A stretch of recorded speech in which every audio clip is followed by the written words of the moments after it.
देखिए कहीं कोई मामला नहीं। आप देखिए जैसे इमामगंज की चर्चा आप कर रहे हैं, इमामगंज में दीपा मांझी आज तीसरे नंबर में है। बता दें आपको। आपकी लड़ाई किससे? हमारी लड़ाई वहाँ पर राजद से है। राजद को यादव का 50% वोट मिल रहा है, और चूंकि वो मुसहर समाज में लोकल है तो उनका मुसहर समाज का भी उनको मेजर वोट मिल रहा है। जो 100% मेजर वोट मुसहर समाज का जो मिल जाता था मांझी जी को, मांझी जी आज मुसहर समाज में तीसरे नंबर पर हैं। ये बात सच्चाई है कि मुसहर समाज का मेजर वोट राष्ट्रीय जनता दल के जो उम्मीदवार हैं वहाँ पर उनको मिल रहा है।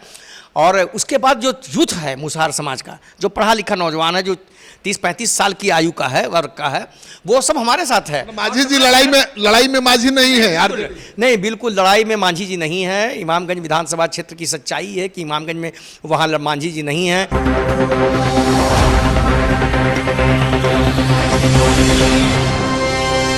नमस्कार, स्वागत है आपका पीटीएन न्यूज़ में, और मैं हूं आपके साथ अनुराधा।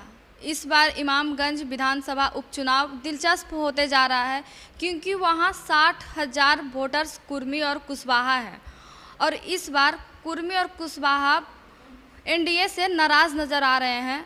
तो ये देखते हैं कि इस बार जो वोट है जीतन राम मांझी को मिलती है या फिर वो वोट जनसुराज को जाती है। इस पर बातचीत करने के लिए हमारे साथ हैं हमारे managing editor Shrikant Pratyush sir.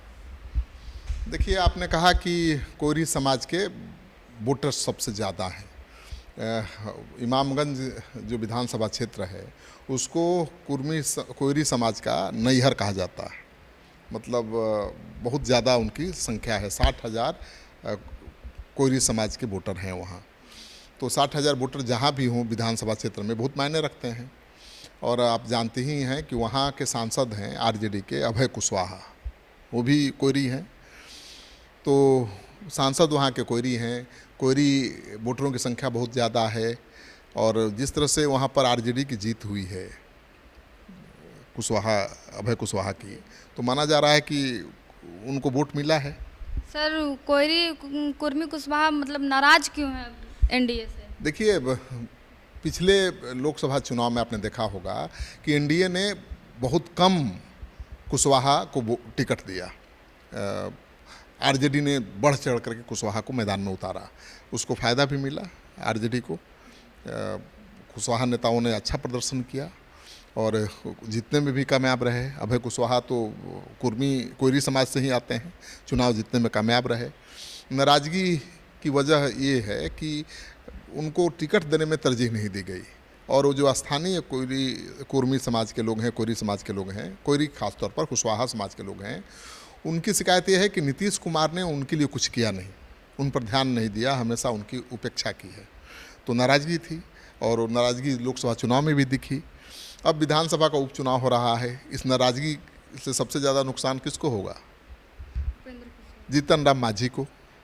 Jitan Ram Manjhi को नुकसान होगा, क्योंकि उनकी बहुत चुनाव मैदान में है। 60,000 वोटर अगर नाराज़ हो जाए किसी भी जाति का, तो बहुत चुनौती बढ़ जाती है।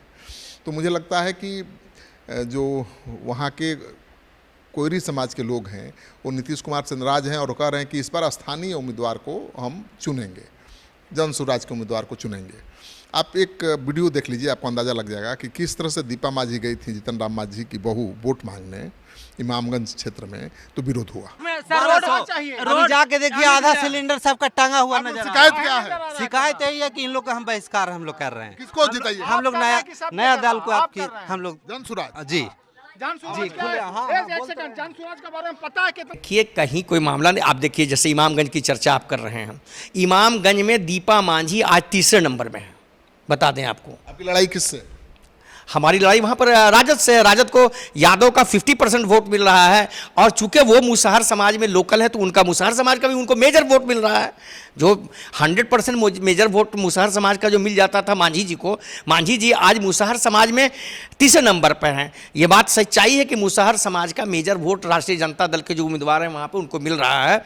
और उसके बाद जो यूथ है मुसहर समाज का, जो पढ़ा लिखा नौजवान है, जो 30-35 साल की आयु का है, वर्ग का है, वो सब हमारे साथ है। मांझी जी लड़ाई में मांझी नहीं है यार। नहीं, बिल्कुल लड़ाई में मांझी जी नहीं है। इमामगंज विधानसभा क्षेत्र की सच्चाई है कि इमामगंज में वहाँ मांझी जी नहीं है। तो आपने देख लिया कि इमामगंज में जहाँ से जीतन राम मांझी की बहू उम्मीदवार हैं, उनका विरोध हो रहा है कि भाई जीतन राम मांझी ने कुछ नहीं किया हमारे लिए, ठीक है ना। नली गली की समस्या है, सड़क की समस्या है, पानी की समस्या है, कुछ नहीं हुआ, केवल आश्वासन देते रहे हैं, लगातार चुनाव जीतते रहे और कुछ किया नहीं। तो ये नाराज़गी साफ दिखाई दे रही है। और कोयरी समाज का कहना है कि नीतीश कुमार ने भी उनके लिए कुछ नहीं किया। कोयरी और कुर्मी के सबसे बड़ा नेता बिहार में नीतीश कुमार ही हैं। कोयरी और कुर्मी पर उन्हीं का दबदबा रहा है, उन्हीं को वोट देते रहे हैं। लेकिन पिछले लोकसभा चुनाव से दिखाई दे रहा है कि वोट में डिवीज़न हुआ है बहुत ज़्यादा। और इमामगंज में तो साफ दिख रहा है कि कोयरी समाज बहुत नाराज़ है नीतीश कुमार से, और इसका खमियाजा दीपा मांझी को भुगतना पड़ेगा। जन सुराज का उम्मीदवार वहाँ पर पासवान समाज से आता है, और उसकी वजह से जो मुसहर वोटर हैं, जीतन राम मांझी की जाति के जो वोटर हैं, उनमें भी डिवीज़न दिख रहा है। वो भी जन सुराज कर रहे हैं। एक सभा में मैंने देखा एक गांव में कि दीपा मांझी गई थी, वहाँ भी जो मुसहर समाज के लोग हैं, मांझी समाज के लोग हैं, वो नाराज़ हैं, भाई उनके लिए कुछ हुआ नहीं। तो मुसहर समाज का वोट बट रहा है, कोयरी समाज का ज़्यादा से ज़्यादा वोट जा रहा है। इस बार वहाँ जन सुराज के जीतने की संभावना ज़्यादा है। मुझे लगता है कि कोई अगर एक सीट जन सुराज जीतता है तो ज़्यादा संभावना इमामगंज में है। वहाँ मेहनत करने की ज़्यादा ज़रूरत है, अभी मेहनत करनी पड़ेगी। क्योंकि देखिए वहाँ पर उपेंद्र कुशवाहा को लगा दिया है नीतीश कुमार ने। उपेंद्र कुशवाहा लगातार वहाँ घूम रहे हैं, लेकिन लोकसभा चुनाव में तो आपने देखा ही। लेकिन कुशवाहा समाज तो नाराज है एनडीए से सर। नाराज है, अब किस हद तक वो मना पाएंगे ये सबसे बड़ा सवाल है। उनकी भी परीक्षा ही है कि अपने समाज के लोगों को किस हद तक मना पाते हैं।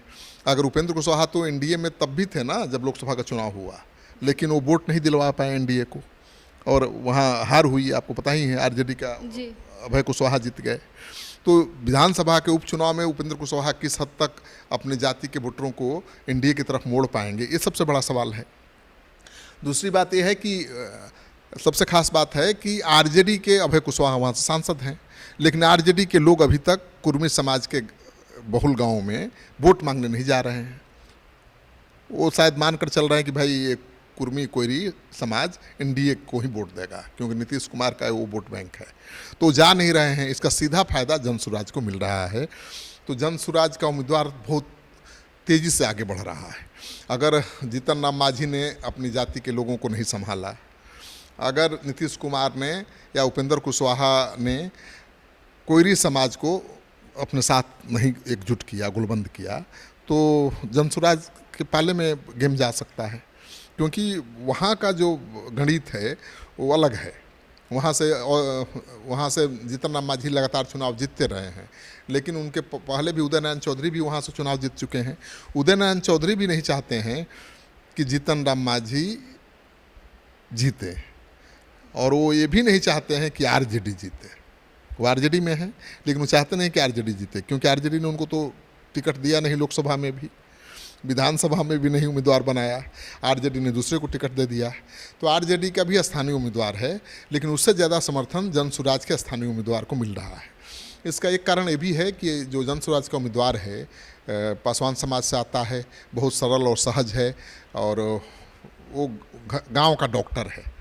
मनगांव कस्बे में पैदल जाता है, गाड़ी से जाता है, लोगों का इलाज करता है। कोई पैसा दिया, कोई नहीं दिया, लेकिन सबका इलाज कर ही देता है। सेवा जैसा काम कर रहे हैं। बिल्कुल। तो ऐसे भी गांव में जो झोला छाप, जिसको डॉक्टर ये लोग कह रहे हैं कि झोला छाप डॉक्टर है, तो झोला छाप डॉक्टर ही गांव में काम आता है।